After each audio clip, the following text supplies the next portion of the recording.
Hey, just wanted to give you guys a heads up that we are discussing in this episode about MAID, which is medical assistance in dying in Canada, and talking about all of those areas. We got a great show discussing the pros and the cons of it, but I wanted to bring it up because we start talking into some of the areas regarding depression, or people who might not have a lot of hope for life. And I wanted to put this out, and if this is something that you're struggling with, maybe you feel like life isn't worth living, maybe you feel like you don't know where to turn, or you feel like society, your family, your friends would be better off without you, I want to let you know that you've got so much value, you've got so much life to live in, and we want to be able to help you. I want to encourage you, turn to someone that you love or loved ones you have. Talk to them, let them know how you are feeling. You know, we have family and friends around us, and if you don't have someone around you that you can talk to, reach out to someone that can. We'll provide some information on the screen about calling someone. I also want to encourage you, maybe if you don't have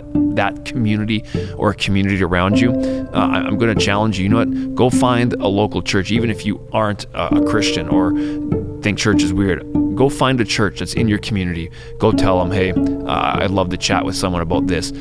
Churches are there to help and there to show you. We believe that every single life has got intrinsic value, and you have something to offer to society. You have something to offer to people around you, and you do have a beautiful life ahead of you. So I want to challenge you, reach out to someone so that you can take the proper steps to getting the help that you need. Whenever you're dealing with death and people choosing to die based on circumstances, that's obviously people get very sensitive about it. It was comparing us to California. Their total death rate, I think, is just over 1,000 right now, whereas ours is far north of 30,000. And so when I saw the graphs of Canada versus California, I was going, what is going on? Would you say that expansion is concerning? When they use terms like mental illness or other parameters that people can go into this program, are they pretty broad? One of the critiques that we have is that the eligibility criteria are... If somebody is terminally ill and sick and helpless and they want to go, that's the real question at hand. And I think that's what most people think we're talking about all the time here. I'm picturing the worst case scenario. Like if it was me and I couldn't barely move or breathe or eat, and you're at the end of your life and you're just being kept alive in the worst case possible scenario, would you want to stay alive?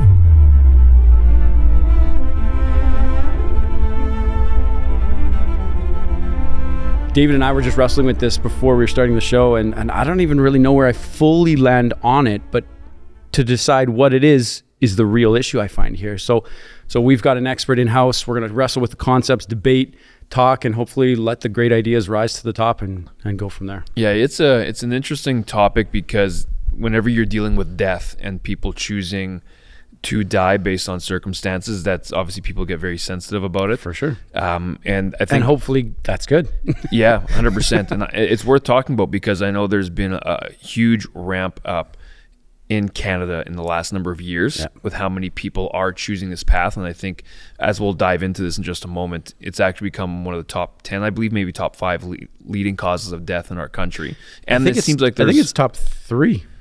Anyway, we'll figure that out. But we've got a woman who's joining us. Their name is Rebecca Vachon. She's with Cardus, the health program director, and we're so grateful that you joined us today. Welcome. Thank you. How are you doing? I'm good, and tied with the top 5 causes of death. So top 5, yeah. She's already telling us she's the facts, which is what we want. That's what we want. Thank you.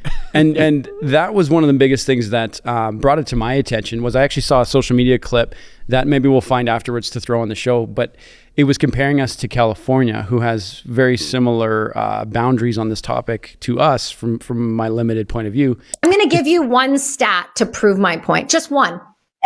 Go ahead.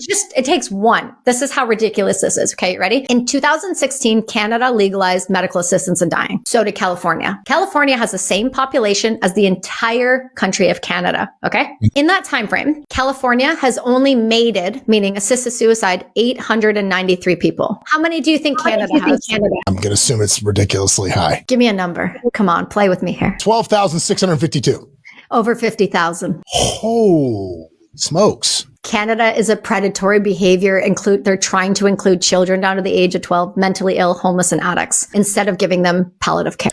And their total death rate, I think, is just over 1,000 right now, whereas ours is far north of 30,000. And we started, I think, around 2016, same as them. And so when I saw the graphs of Canada versus California, I was going, what is going on? So that's what's stirred me up, where I went, well, let's get some answers here. That's wild. Rebecca, do you mind giving us an overview of MAID, kind of maybe where it started, and just just for our audience who might be uneducated, they've heard about it, or maybe they know someone who's thinking about it. What is MAID? Why is it here? And then we'll maybe dive in after that.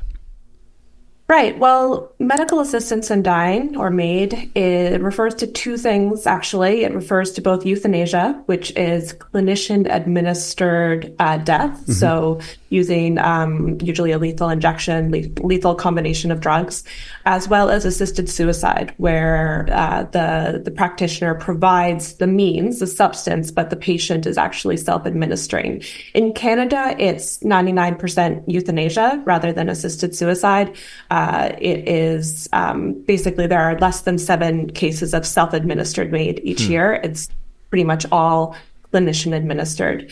And so this started, as you mentioned, in 2016, was in response to a Supreme Court decision that had struck down the original prohibitions against assisted suicide, against practitioners being involved in euthanasia. And it set up a legal regime according to certain restrictions that included that the death had to be reasonably foreseeable. It didn't put a date on it, right? It didn't say you have to have a terminal diagnosis of 6 months or less, or a year or less, like some other jurisdictions do. But it just had reasonably foreseeable death and a few other safeguards. But in 2021, again, in response to another court decision, although a lower court decision in Quebec that wasn't appealed, they created essentially a track 2, as it's referred to, where someone can be eligible for an assisted death for non-terminal conditions, non-life-ending conditions. So that includes disability. That includes living with a chronic condition. And so that has been introduced as well. And then they are looking towards expansion in 2027. It was actually supposed to be introduced already, but they've delayed it for MAID for mental illness as a sole underlying condition. Okay. And there's also been some talk about advance requests made for mature minors. So there's the expansion is continued to be something that's looked at. But essentially, that's the lay of the land, and that's how we got here.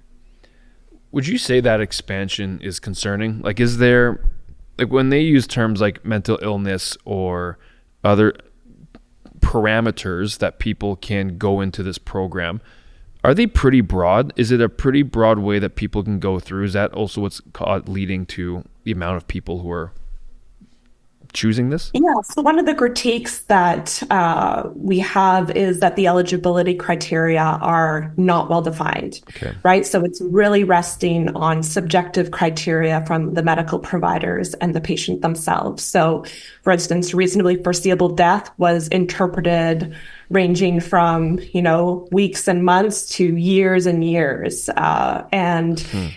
That's deeply concerning when you don't have those definitions. And especially when you talk about mental illness, for instance, some of the criteria, like it has to be irremediable. There's no consensus in the psychiatric community about mental illness irredeemability, right? Because there's always like new therapies, new drug trials, different things that can be an option. So a lot of these criteria are very contested and create really an expansive way to interpret it. And we've seen each year that the number of MAID requests that are denied has gone down. So in 2022, which is the last year we have federal data on, only 3.5% of requests of MAID were rejected as being ineligible. So that's really a huge number of people that are being found eligible. There's a lot of concepts here that I almost want to wrestle with, and because on one extreme ditch, and this is why I want to go through this as a whole. If somebody is terminally ill and sick and helpless, and they want to go, that's the real question at hand, and I think that's what most people think we're talking about all the time here. We're talking about the nuances and the slippery slope of the legislation or the lack of legislation, I think is probably where a lot of the errors come in. Because when you and I were talking about we don't know where we necessarily land, I'm picturing the worst case scenario. And like if it was me and I couldn't barely move or breathe or eat, and you're at the end of your life and you're just being kept alive in the worst case possible scenario. That's where my concept is coming from on this thing, where I'm going, would you want to stay alive? Would you want to be able to go into the next life? Would you want to stay in that vegetative state? I don't know. But you're saying, no, the parameters are so loose that we don't necessarily even know. And something I came across in your report is when people had the criteria of, like, let's say foreseeable death or whatever it might be, one thing I found very interesting was that the reported reason for death was not MAID, which is very interesting. Yeah. And so there was, I don't know. So then what is getting the credit? If they have multiple comorbidities, what's saying it took them out? I don't know. I guess the doctor just decides. All of that seems very, very, very odd. But I'd love to wrestle with the concept of, is it something that should be allowed at all? Is there a scenario where this works, where it should work, where an individual should have the choice for themselves or not?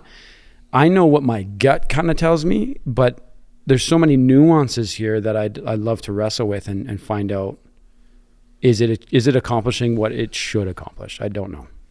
What was just the initial... on the reporting... Just on the reporting element, I think you raised an important point. And just to clarify, so doctors are and practitioners are required to report MAID deaths. There's different ways that they do that, either through a federal system, and some provinces you do it provincially, that then reports to Health Canada. So you do have this federal data on MAID. The challenge, and one thing that the author of the report points out, is that in different provinces, what goes on the death certificates may not include MAID. And that creates challenges, because then when you want to verify the number of deaths that are happening, right? Because this is all self-reported data. The data that is being reported by practitioners, the same people who would be held criminally liable if they weren't adhering to the law, those are the people that are reporting it to Health Canada or their provincial authorities. So when you don't have a mechanism to go in and say, review the death certificates like you can do in other countries and compare the data and see, are from multiple angles, this is actually what's happening, that creates problems from a researcher perspective. Well, I actually know someone who experienced that. I know someone in my family side of the world that was told it was due to the issue that the person was dealing with, only for them to find out 6-7 months later that actually was MAID. Then no one in the family knew. And that's bringing up a whole new set of emotions and trials 100%. For them as a family to try to process through. And they're looking at legal, going, how was this decision made? We weren't a part of it. If none of us knew about it, was our very weak, vulnerable family member the one who was not in a full mental capacity to deal with this decision? They decided, and then it was it was done. And so I from seeing that happen, I'm going, holy smokes, I can't even imagine the emotional toll that is on the family and everyone, but also the legal implications. Now they're looking at this going, who did this? Who decided? Was it coercion? Is that how you say it? Who made this happen? And so there's a lot of hurt and pain coming from that now. That's interesting to me, because you have rights as the individual, and we should talk about maybe that after, about what is the right of the individual in that, and obviously you have the family aspect of love, and you want to be involved, but also you have the right of the individual to choose. But if they're incapacitated or they aren't in their right mind to make those decisions, you need to have people who know them. Like, I think you mentioned this, and actually when I was reading some of your points about family doctors, some of the points about making this better, someone who knows your history, or someone who cares for you and wants the best for you, assisting you. I have a question, Rebecca. Actually, any comments on what Jeremy was saying or what I was saying before I jumped into my question? Yeah, I mean, I think there's a broader discussion there about the individual and can this be brought in for these individual cases? And that was sort of the approach that was taken with the Supreme Court decision, with the legislation, is like, we can make this quote unquote safe for vulnerable people who might be subject to coercion, who might choose it for social suffering reasons rather than, that they have no other medical options. But the problem is, by introducing that, are we creating a situation? Are we within a social system where there's going to be an increased risk of death for those vulnerable people. And I would argue that yes, and we're seeing that happening. And there's really not a way to adequately stop that when you have this kind of program in place. Rebecca, if I wanted to partake in this program, what is the process I would have to go through? And what would that look like practically? Like me showing up to my doctor. Can you walk us through what that would look like and also comment on some of the timing that would take place? Right. So it would depend under which criteria you're eligible, whether it's a track 1 or track 2 case. Do you have a reasonably foreseeable death or not? And so it involves 2 assessors, and they need to go through different criteria to ensure that you're making what they consider an informed decision to be, and that you are in a situation where your suffering is unbearable for you and you're not willing to do other alternative things to address that suffering. And they took away the safeguard of a 10-day cooling off period, essentially, for track 1 cases where you have a reasonably foreseeable death. Okay. So that means that people can receive MAID a lot faster, which I think is really problematic, because you might be in a place where many people who face a difficult diagnosis, who face a moment of extreme suffering, sometimes the response is, I don't want to live anymore. Yeah, you can't think straight. Sometimes those things can be addressed, right? Same with mental illness. Like, someone can have depression, and through the proper treatment, that can be addressed. So that's an issue. With track 2, there's supposed to be a 90-day waiting period. So these are people with non-terminal conditions. However, those can be waived if they're concerned that someone will lose capacity. There's also ways that practitioners will turn track 2 cases into a track 1 case. So there's ways that safeguard doesn't really work as well in practice as it does theoretically. When you get to the end of the process, the practitioner, will, again, it's primarily euthanasia, will provide a cocktail of lethal drugs that end that person's life prematurely. Do you know who, when you said 2 assessors, who does that fall to typically? Would that be within the doctor's office that I go to, or who does that fall to? Yeah, so it can be doctors or nurse practitioners that provide the assessment and provide MAID. There are supposed to be independent witnesses to make sure that consent is there. You're supposed to consult with an expert if, say, the doctor that you go to is not an expert in your condition. So consult with someone who has expertise in that. The problem is that again, these are very nebulous, kind of ambiguous things. So let's say someone is living with a chronic condition that is causing them suffering, but it's not really, like we've seen these cases in the media, it's not really the condition, it's more that they can't get adequate housing that addresses their needs, or they couldn't get a ramp for their wheelchair, these kinds of basic things. So if you don't have someone who, like a social worker, for instance, or people who have specific expertise in understanding the social and psychological situation that they're in, and you just have someone who's an expert in, I don't know, just, mobility challenges or something like that. Like, that's not really going to actually ensure that options are being presented. A person has to be informed of, say, palliative care and other alternatives to address their suffering, but they don't actually have to have tried them. They don't actually have to have a history of trying that. Crazy. And again, that's really troubling because, for instance, palliative care is so badly understood, right? People think palliative care and they go, oh, that's right at the end of life. I don't want to deal with that because I'm not ready to die yet. The reality is palliative care can be used in parallel with curative treatments when you're still trying to fix the problem, to fix the disease. And it should be introduced at the time of diagnosis of a life-limiting or life-threatening condition. The problem is it's not in the majority of cases. We have a major issue in Canada with getting timely access to palliative care for a whole variety of reasons. There's also a lot of access issues in rural areas, remote communities, different marginalized communities. So when you have these kind of systemic issues in handling suffering, whether it's disability supports or palliative care, and then you're introducing MAID as though it's a solution, that creates, I think, a lot of ethical issues when you start thinking about things like autonomy and such. Do we even have capacity in the palliative care system in Canada? Palliative care is actually a very cost-effective approach because it is oftentimes lower intensity interventions. And so it can actually be really economically, an economically viable program.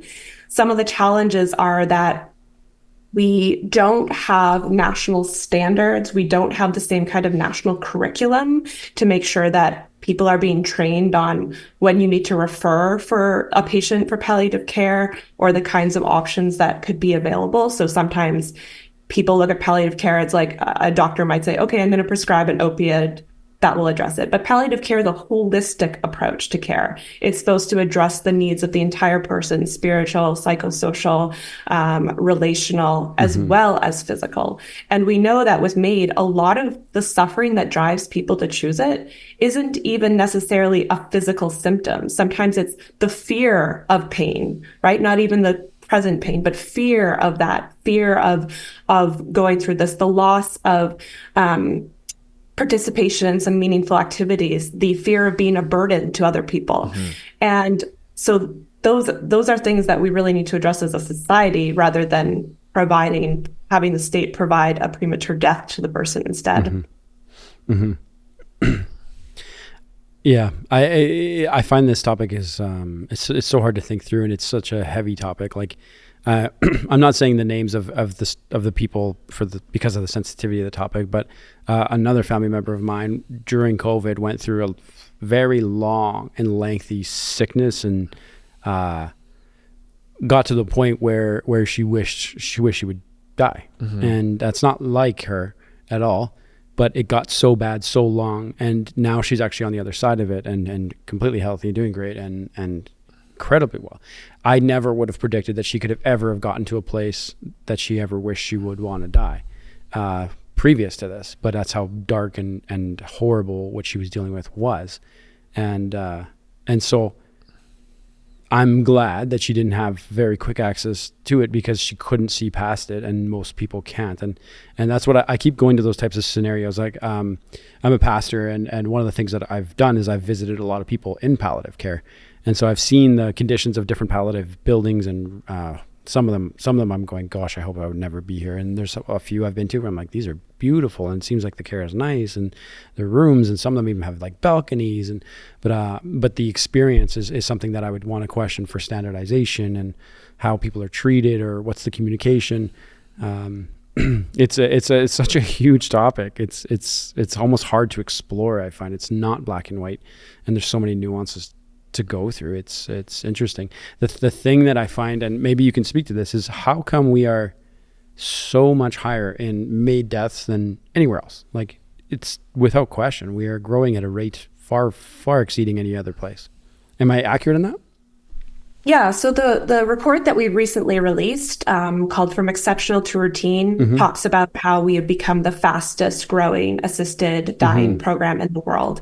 We're not quite the top in terms of the number of MAID deaths as a percentage of total deaths. That still is the Netherlands. But the that's Netherlands as a percentage of total. Okay. Yeah, percentage of total deaths. Okay. Yeah. So compared to the number of people who die from other causes, MAID in Canada as of 2022 was 4% of total deaths. The Netherlands in 2022 was still surpassing us at 5.1%, I believe, just over 5%. But the Netherlands effectively decriminalized euthanasia in the 1980s and then legalized it in 2002. Canada, 2016. So we're the fresh. ramp up. But no, I have stats here. Right. What's your thoughts on this year? Because I looked this up yesterday, that we legalized it. Total deaths in Canada of euthanasia was legalized in that's Netherlands. You're correct. It literally says It was under the tab of Canada, and my mistake. No, you're right. You're exactly accurate. Yeah. Go on. you let her go on. I'm sorry. Yeah, so just the rate of growth. We're really unique in the world if you look at other countries. And you mentioned California earlier, and California brought in assisted dying in 2016. We have a comparable population size, Canada to California. But the rate of growth has been almost flat there. Like it's still been going up, but like much flatter line than Canada, which has just been, shooting vertical. And there are differences. Obviously, it's not an apples to apples comparison. California introduced assisted suicide only as opposed to euthanasia. But that raises other questions of why did Canada opt for a program that's associated with higher rates of growth rather than an assisted suicide program, for instance, that's associated with lower rates of growth. So a lot of interesting comparators and really makes that comparison very striking when you look at how we compare to other international jurisdictions on this. And it's interesting. I find, why is it, so the assisted suicide stats are far, far lower than the medical administration of it. And why is that? Like if the person, I wonder what the psychological difference is in that. They're both wanting to die. They don't want to do it themselves. And I guess, do you have any? Can you speak to that? Or seems strange to me if they're wanting to. I don't have the ability to prove why it's happening. I have, musings, I guess, speculation. I think that there is a psychological difference between doing something yourself, like taking that responsibility and administering death yourself, as opposed to the sort of institutionalization of that when that responsibility goes to a medical professional. You've already kind of signed up for it. They're there. Everything's in place. I think that can be some natural pressure there to continue with that. Whereas if you yourself are responsible for it. So I think there is probably that sort of cognitive difference in terms of how you approach it. But it's very hard to figure out how you would study that, right? But it's telling of something. It's telling of the human spirit still wanting to possibly continue on or fight. What an interesting statistic, because California since 2016 says here between 2,300 to 2,500 individuals but just as you've pointed out, it's assisted suicide, whereas it's not euthanasia. So I'm still kind of getting my thoughts together on that. I know. That's how I feel about this whole topic. I have musings like you're saying, Rebecca, and I feel like I don't want to articulate them yet.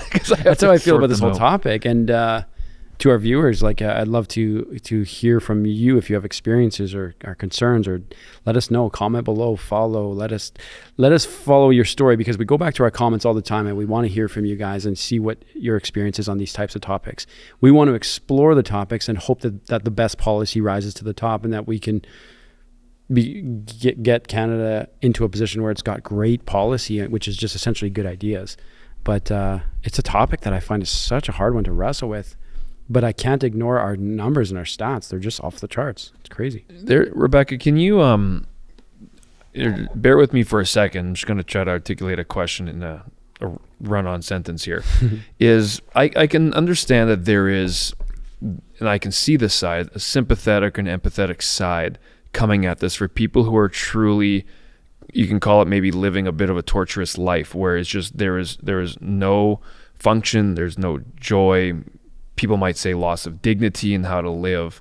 I can imagine if I was in a position where it's like you felt, not just felt, I don't like basing things off of feelings, because feelings, I think, do cloud judgment.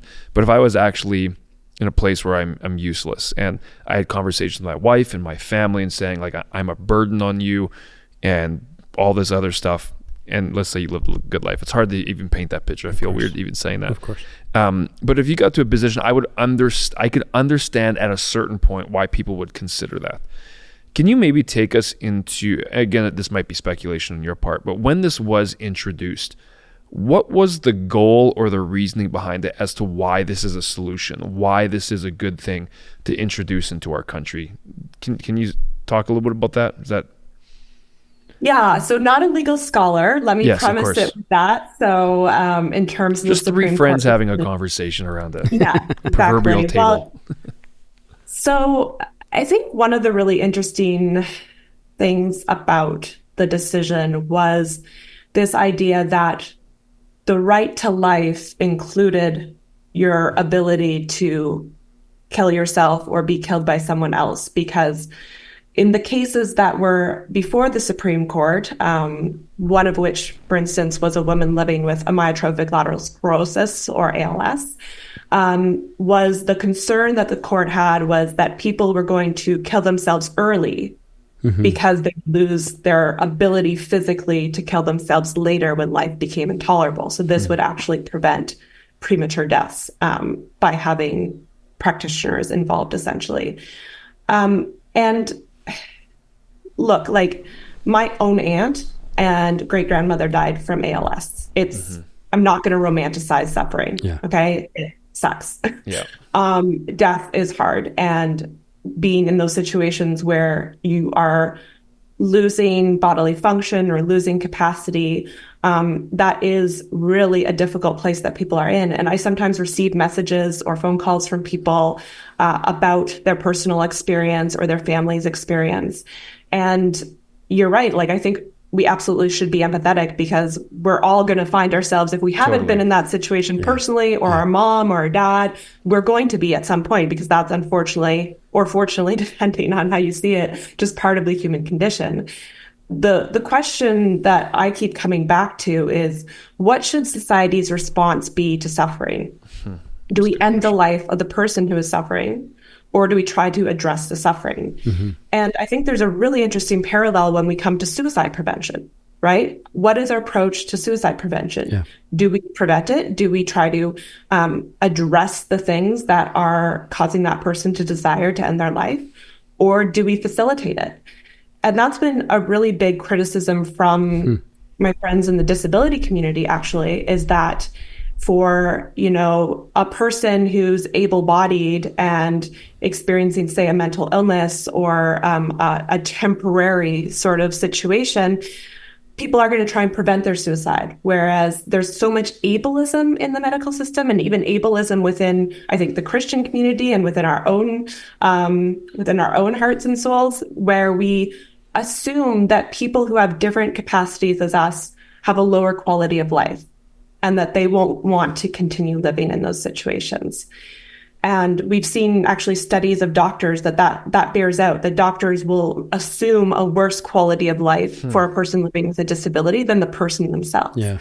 Also know that there is a period of psychosocial adjustment that happens. Let's say someone gets into a car accident and becomes paralyzed. That's a huge adjustment. And if you look and you ask them at that time, do they want to continue living? Probably a lot of people aren't going to want to. But then if you ask them about a year afterwards, their satisfaction in life is basically on par with what it was before. There's been an adjustment. Life is not the same. Doesn't mean you don't have a grieving process. Absolutely. But that doesn't mean that their life is not going to be meaningful after that. So, it really comes back to that for me. Are we going to prevent suicide because we believe that that person has dignity and worth no matter what they're living with, and we're going to try and journey with them through that and be there for them? Or are we going to facilitate, and in Canada, a state-facilitated provision of suicide? I think that was really well said. Really beautiful, actually, because you're talking a lot about this.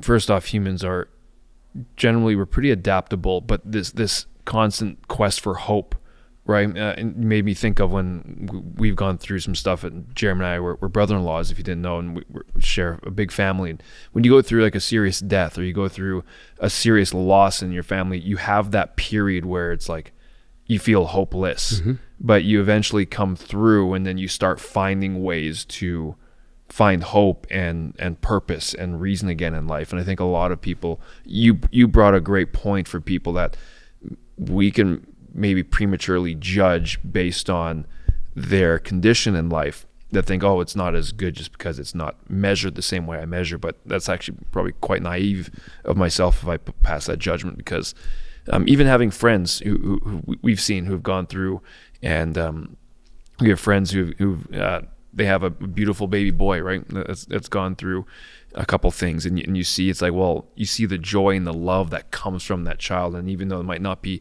operating the exact same way that we would, it's like, no, they have just this beautiful quality of life as well, and just looks a little bit different. And anyways, I just thought that was a beautiful point of what you said, because that's something I think that needs to be taken into consideration, of this constant pursuit of hope, and back to MAID about, it seems like, well, we've obviously been a little bit critical in some of the questions we're asking, but the wide posts that are there to slip through, which makes it more of almost more of a convenience factor, I would say, for some people. Not to throw any stones, but anyways, musings. I don't know how to. And it creates a lot of vulnerability. I mean, we've seen cases of someone at Veterans Affairs, when veterans were calling in looking for assistance with like PTSD and all that kind of stuff, they were being told, well, you could pursue MAID, or a Paralympian and veteran with who needed a wheelchair ramp, the amount of time it would take to get that was offered MAID. Or a gentleman who needed assistance living at home repeatedly offered MAID instead of that assistance. And that is so deeply concerning, because that was exactly what we were told was not going to happen. Is that a result of a bad system, or is it a result of a bad character within the system, or is it kind of a combination of both, do you think? I think there's definitely systemic problems when you have that eligibility that's really wide open, when you don't have, for instance, restrictions on people raising the option of MAID, especially when people are at their most vulnerable. New Zealand, for instance, prohibits doctors and clinicians from raising the possibility of MAID.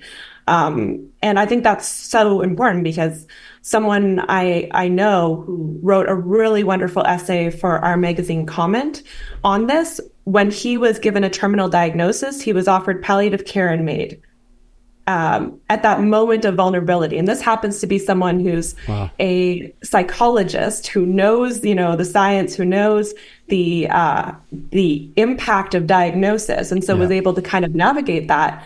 But even just the impact of being offered MAID at that point of diagnosis, I think can be really problematic. For sure. So, I think there's a systemic issue, but then I think there are some cultural issues that we need to address, like ableism, like how we approach vulnerability and dependency, and see those as somehow something to be avoided rather than something that's part of being human, and something that we need to respond to and accept within ourselves and accept within others.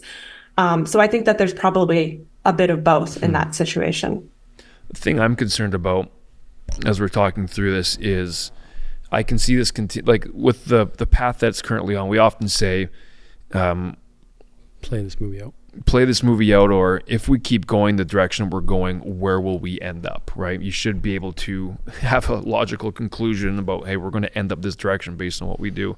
And what I can see for sure in this as the convenience factor, as the wide gates to go through, is that it's not holding on, in my opinion, to the inherent value of life that we have. It's almost just putting it off as, well, life isn't that valuable, it's not worth fighting for. And I get there are some instances where you might think there's nothing you can do, but to have it that broad, you're essentially saying, well, yeah, you know what, it's tough, so it's not that valuable. And we end up decreasing the value of human life, which I think is a very scary road to go down, because obviously I think we all believe that there is inherent value in every human life, and it's worth fighting for. We've seen that in cases. You brought up some cases, we've seen cases where it seems hopeless, but you've seen the other side of it when people push through and fight and they go through that. And suffering sucks, but there also can be some good that comes out of suffering, or that comes out of hard times and all that,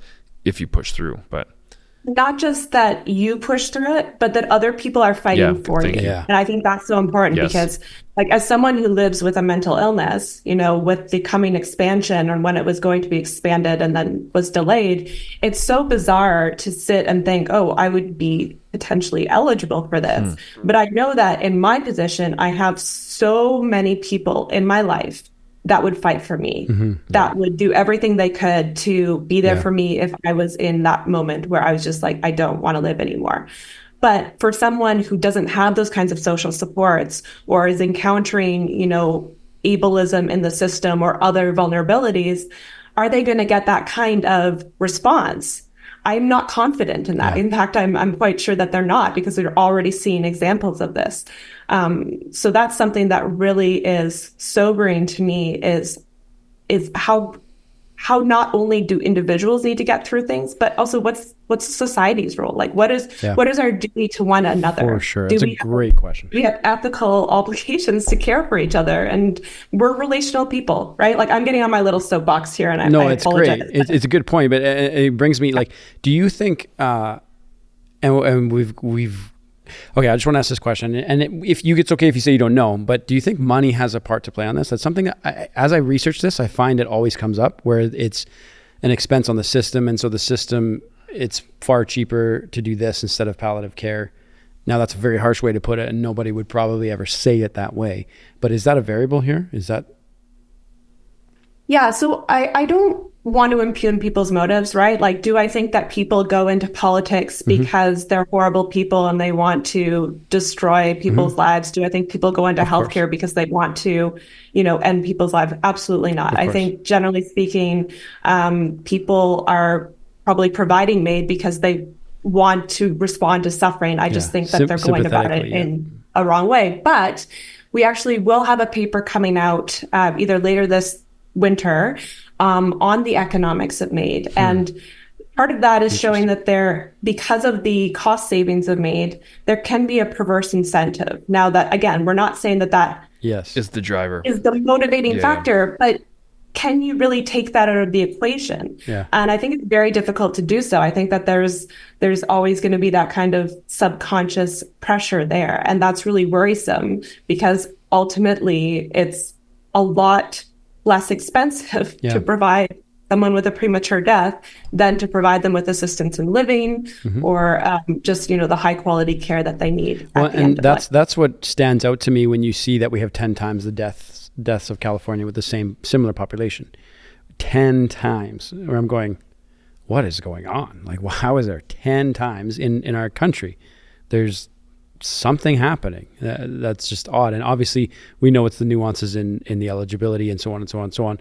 But the way I would put it, maybe this helps it be a little less crass than that, but unfortunately, the cost is a part of life. We all take that in consideration. Like, if my wife and I are pursuing something medically, and let's say we feel like Canada can't meet our need, we're going to try to pursue it elsewhere, but we have to take the cost into consideration.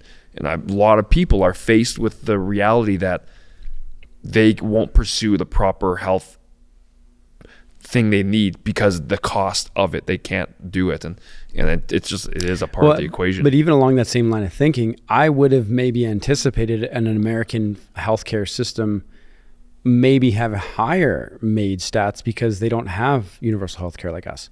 You know what I mean? So meaning, I would almost think it's the opposite. But what I'm saying is if you're a medical burden and you can't afford it because you don't have universal medical anything, you would garner a bill of $500,000 in no time flat to $1 million, or even far superior. To have a baby in the States is anywhere from like $16,000 to $30,000 to just deliver a baby. And so that's where I would have thought in those type of medical bills that this might be a much cheaper option that people would maybe resort to, but we're not necessarily seeing that. Interesting. It's just a speculation, but I'm surprised that we don't see that. Rebecca, can you tell us on some of the things, because I was reading through some of your guys' stuff at Cardus, what are some of the things that needs to take place, in your opinion, that's going to help this be more effective and maybe more stringent to making it, call it a more effective system, or better, whatever word you want to use? Yeah, I think there's 3 sort of basic things that we could do. One of which is we don't have a national review body that looks at MAID. We have the Health Canada reporting, but the reporting, they don't have the authority to, for instance, if they see compliance issues, they're not there to monitor for compliance. They're not there to refer to, say, a criminal prosecutor or the police if there are issues. Whereas pretty much every other country in the world that instituted assisted dying, they brought in review bodies at look at this. We have some of that happening in some provinces, but it's not often very transparent. So having a review body that can monitor for compliance, that can study these things, I think would be a good first step.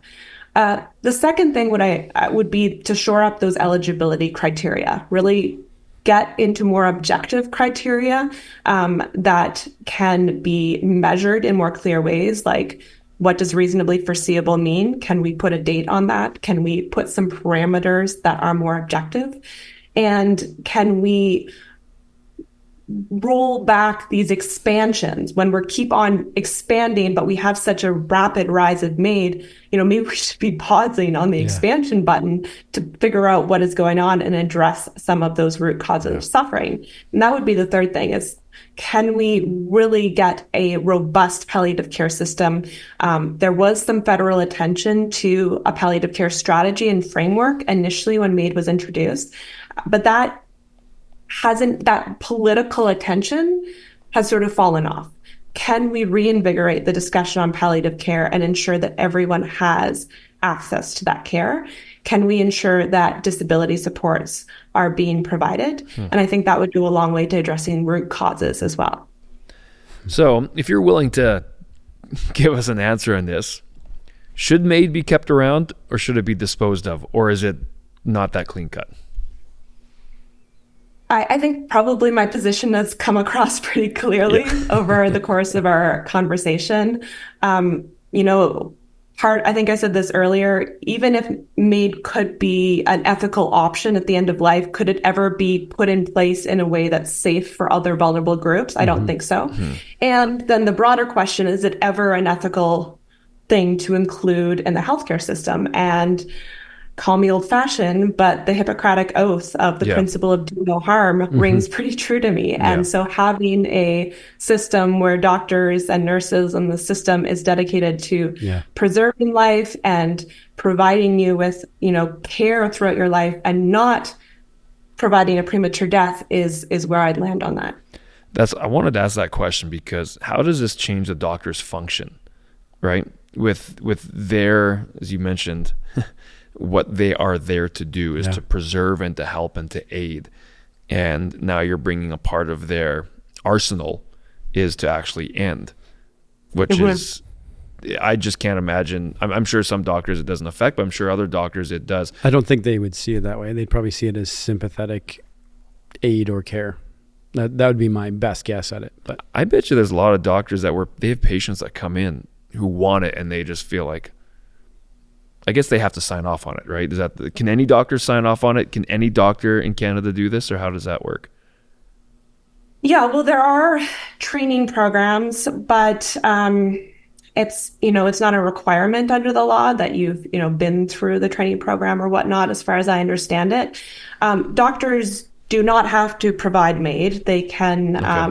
The patient can go elsewhere to another doctor. That actually creates problems as well because some patients that are rejected for MAID can find someone else who's willing to provide MAID. So you kind of have this doctor shopping situation. But it has to be another doctor though, right? Doctor or nurse practitioner, yeah. Okay. Yeah. Are they incentivized with this in terms of remuneration? So yeah, it's not like it's something that they do pro bono. The pay structures vary in different provinces depending on how you bill for it. So one critique that I have is, for instance, in Ontario, palliative care billing codes are used to include MAID services, which is problematic because then funding that's supposed to be specifically allocated to palliative care is also then going to something that is distinctively not palliative care. So yeah, I think that's concerning. The fact that there are some practitioners that have basically made their entire career now purely about this and that financially can do that or are selling books based on their experiences, I think that is awkward at best. Yeah. So yes, but your fee structures would be similar to providing other medical care. Yeah, okay. That was, that's a really interesting take on That's it too. worth exploring. You have helped us a ton. Yeah, you really have. To like, it's funny because last number of days, Jeremy and I have been talking about this and having chats, and normally in our research meetings that we have with our crew, like you and I were both kind of quiet too. Just like, at least for me, I was just like, having a hard time even thinking through this, and like normally I like to be on a position on something. Here's my position. I figured it out. Here's what I think. And this one I've just been like, But you've helped me a lot in terms of helping me understand the system, the pitfalls of it, where it's going wrong, what we can do better. Like, it's been very eye-opening for me. I believe for the viewers too, for people who don't know, that this is so important. That's why we call the show Citizen, because we believe that citizens are the ones that determine the future and direction of where our country goes, right? We're the ones that are supposed to keep our government the government's beholden to us, not the other way around. And we have to be educated on different policies that are coming through, why things are coming down the pipe, so that we can, as citizens, part of our duty and responsibility, I believe, is to care for our neighbors, care for the other citizens in Canada. And things like this, when they go down, if you're not really aware of it, I would argue, like, I think you need to care a bit more. For sure, because these play a part to the future generations and culture and standards, and what we do now sets the precedent of what's to come, and that's an important thing that we must understand. So you've helped me a lot too, Rebecca, so thank you for joining us today. I imagine this is a heavy thing to always constantly probably talk about or think about, but grateful that you do, so thank you for that. Any final comments, Rebecca, or things you want to wrap up with? Or I think Yeah, I mean, if people are interested in learning more, I encourage them to go to the Cardus website and our health program. We have research and polling on a number of these related issues. And then for those who disagree with the positions I put forward today, who maybe have personal experiences or even are thinking about something like MAID, I hope that we can also find the common ground on, let's address suffering so that people are not choosing this because they don't have adequate support, or they don't have adequate palliative care, or they feel like they're a burden. I don't think those are anything that people really want. So there are areas where we can pursue better options together. Yeah. Great. Yeah. Thank you, Rebecca. It's been awesome having you you on. We enjoyed it. We'll definitely have you back to explore more of this, which is good. Did you understand my point? Like, imagine, because you remember when you talked about in the concept of MAID, the burden that you might be on your family? Yeah. That's the point, I guess, I'm more or less making with the American system, is if you knew your terminal illness was terminal and you knew you were dying and you knew you'd rack up your family $1 million bill in your death, that's what I'm surprised about. That's what I'm saying, is in that medical system, you would get $1 million bill. Oh, that's your point. That's my point, is that if that was being added to the everything else you're dealing with, and you knew you're leaving your family with that kind of bill, I'm surprised in that environment of the medical system that it's not more prevalent. I guess that's a bit of a way to say it. Yeah, I get that. That definitely would weigh on you, right? Yeah. You don't want to, as you go, you want to screw your family financially. But isn't it interesting though that the self-administered versus doctor-administered is so drastically different, and that's something I almost want to explore. What's in the lethal injection, by the way? So I've seen a few online in this conversation where essentially it's like a cocktail drink and they drink it. I don't know exactly what it's fully made of, but I've seen one where the doctors were talking through and they mixed it, and then they literally videoed the girl drinking it.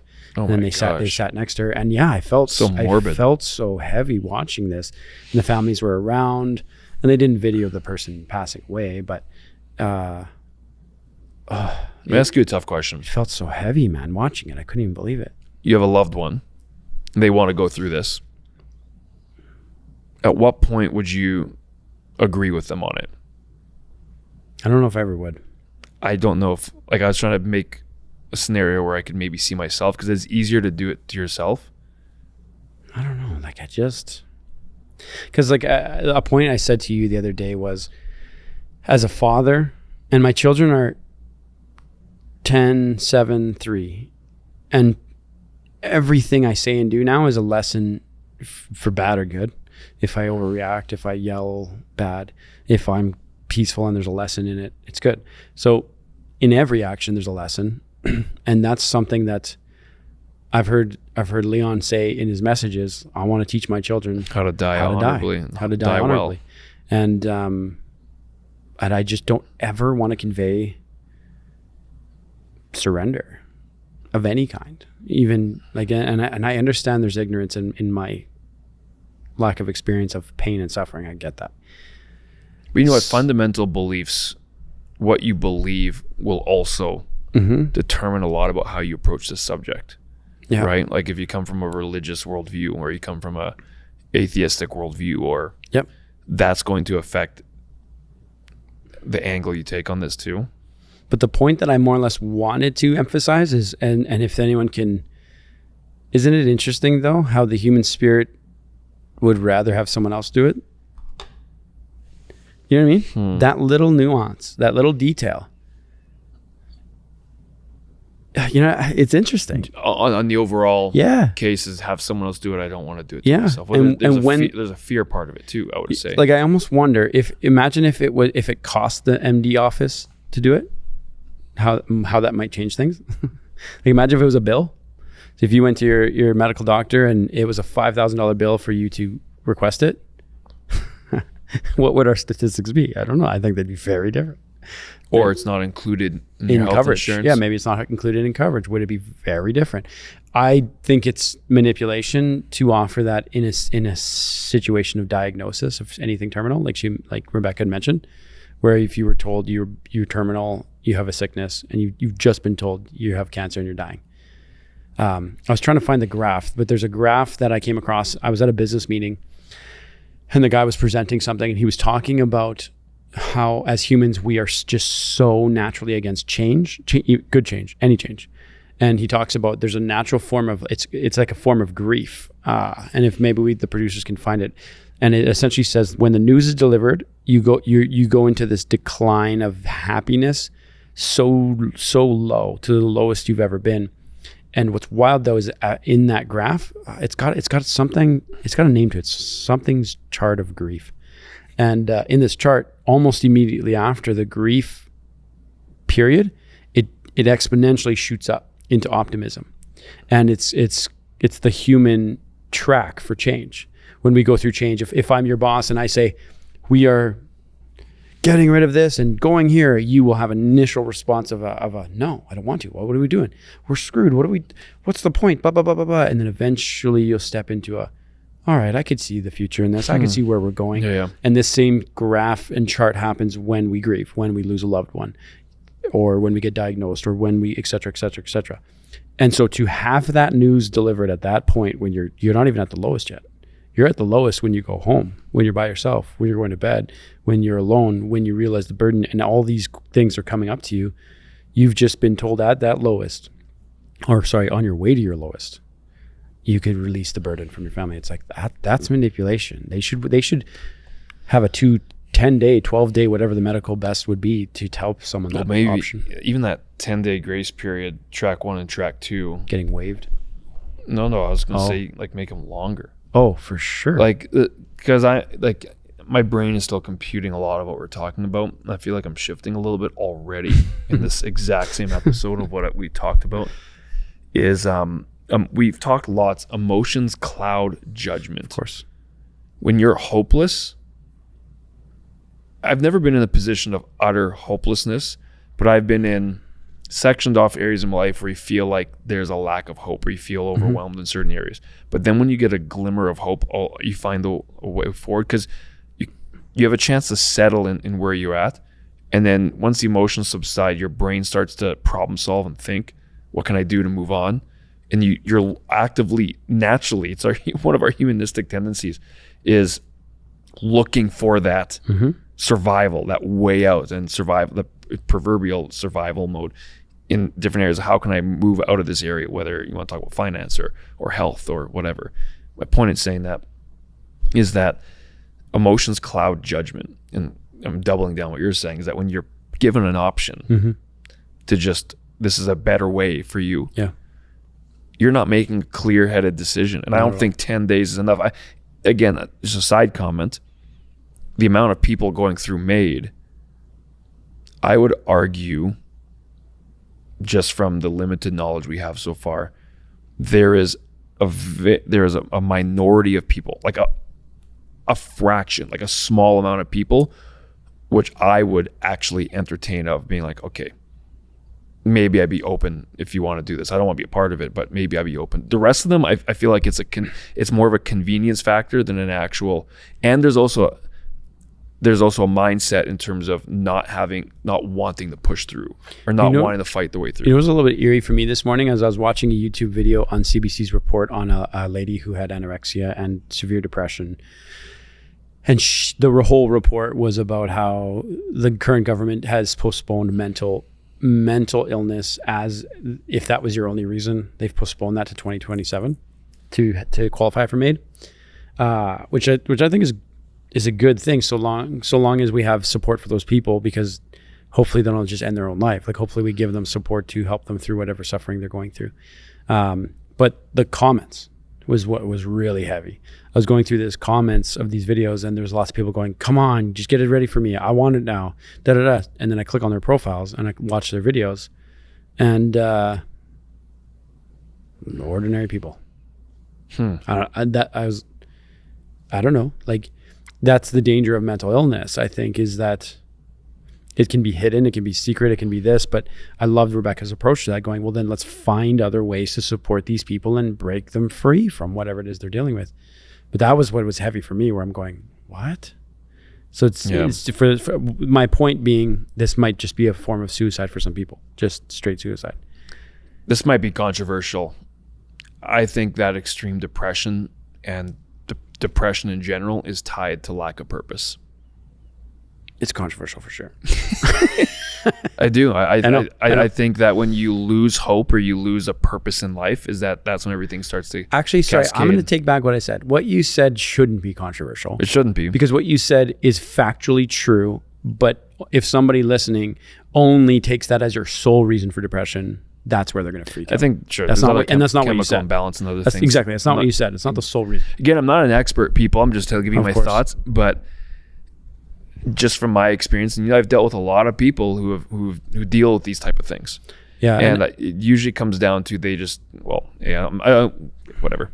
And I also want this to be said, is just as you were saying right now, is that this is not medical advice at all.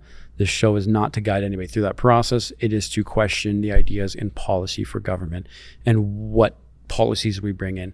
If anyone's on the, I'll look right at the camera. If you're on the verge of unknown or what to do or deciding this, seek help, get advice, talk to a loved one as well. Like, talk to someone. There's so much alone. Help that can come from talking to someone that loves you or that you love. If you don't have that, I feel very sorry that you don't have that in your life, but reach out to professional help or call a line or people who are amazing people that want to help you. Join a church. You know what? I know. There's probably 20 churches within 10 minutes of you. Go find one this Sunday. And go talk to a pastor. Tell them I need help. Talk to someone and let them know. They will help you. For sure. There's so many beautiful people. For sure. That's an awesome thing to do. For sure. And when you look at the beautiful nature of what a church is, it's culture, it's support, it's help, it's a ear, it's a voice. Sometimes it's truth to call you out on what it is you're dealing with or whatever you might be dealing with. I do, as everyone watching probably knows, I'm a Christian, I'm a pastor. I believe in good and evil. And I do believe there's an evil force out there that does not value life and will do anything it can to devalue life and end it as fast as it possibly can. So get help, seek help, get to a church, get involved, plugged in. Even when you look at, and I don't want to fully unpack this right now, but when you look at cultures where there's, as you said, where there's purpose, where you feel like you are needed, where you have value in society, and then there's also community, they have some of the lowest disease rates, the lowest suicidal rates, the lowest depression rates of anywhere in the world. And I've explored this multiple times because that's one of the things that is so precious about a community like a church, is that it brings value, it brings purpose, it brings need, it brings accountability, and it brings the quality of life up in that environment. Why is talking about depression in such a controversial thing in terms of giving thoughts like that? Like, the reason why I'm saying that, because if I think of myself, there's times in my life I would never categorize myself as being depressed, But there's times where you feel overwhelmed and feelings, and I could dive into that type of state where you feel no hope to jump out. Like there's when things feel heavy and there's times in your life you feel like you could, if I wanted to embrace that and dive into it, I could dive right into the deep end of it. The reason I think it's controversial is I think they would say this. I'm not saying I agree with this. I'm thinking they would say this. Is that there's no control, there's no decision in it. It's chemical, it's a disease, and I did not choose this, nor could I ever. And that's where I think the debate lies. Yeah, and that there might be some truth to that. Again, not denying that. I'm just putting myself in this scenario of, there's been times, again, I would never diagnose myself as that, but you feel like, okay, I could embrace that. I could really wear that crown if I wanted to. But you know what? I've got my wife to think of. Yeah. I've got my son to think of. I've got stuff that I have to do in terms of that brings giant purpose to my life, in terms of we're both pastors and what we do with that, with the mission we have, with what we want to do with the work, with the family I want to build. Like, there's so many things that are outside of myself that keep me from getting locked inside of myself. For sure. And that's why I'm saying about this idea is that I do think a lot of people, at least from my experience you've talked with, end up falling into this depressive state because of a lack of purpose. They don't know where they're going. They're meandering. And then it's a spiral where you lose they spiral control. down, inward focused. One of the things Jordan Peterson has said I've followed a lot of what Jordan Peterson says and talks about in debates, but he's a clinical psychologist before he's into what he's doing now, and so he's qualified fully. But one of the things he started implementing was certain people who were dealing with depression. He started asking them about their diet and goes, what do you eat? And he found out that they were malnourished. They had very little vitamins or any kind of supplements of any sort whatsoever. And so then he said, let's pause our sessions and start having 2 eggs in the morning with this. He gave them a couple things.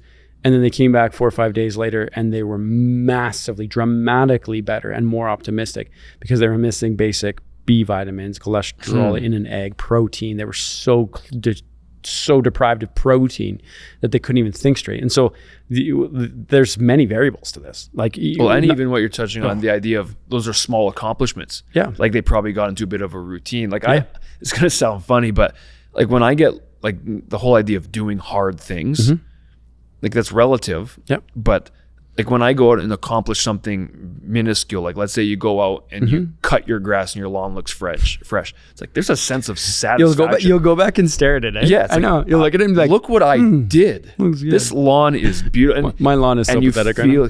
Well, mine's awesome. I let it grow out a little bit and I put some stuff and I put some extra seeds. Yeah, yours is flourishing. And I was because I was like, I wasn't happy with the stupid water ban in Calgary. Made my grass. Another show. Yeah, another show. We're back on it, people. Anyways, my point is those little accomplishments stack up when you have little wins, doing the little things, is that helps a ton, I believe, with the whole idea of I don't know how we got off on this, but there is value in human life. And I think there is value that everyone can always contribute to society, no matter how bad a situation you might think, right? You have no idea the impact you have on other people, what other people are watching you, how they're watching you. I'm just saying is that there's this never say die type of attitude, which I don't want to lose as a society in a program or something like this that can slowly start to devalue life. But absolutely. Anyways, anything else? Nope. Show goes on. See you all later.